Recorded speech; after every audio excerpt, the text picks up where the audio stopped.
So let's start by just seeing how we can visualize everything properly in terms of zooming around and getting to each page that I want to work on. So first of all, in the bottom right, you can press minus or plus to zoom in and out.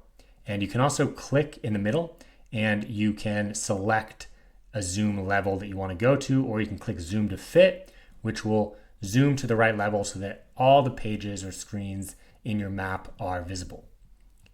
Now, you can also press Command on a Mac or Control on a PC, and then use your mouse wheel to zoom in and out.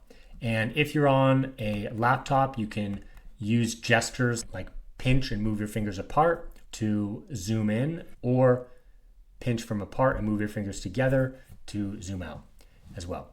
Now, another thing you can do, and it's especially useful if you have a very large project, is you can actually jump to a page by clicking up in the top right. So if I want to get to like product 2.2, I can just click there and it's going to immediately zoom me and it'll highlight that page. So now I go to the blog, go to resources, our team, and everywhere we go, it's bringing me to that page.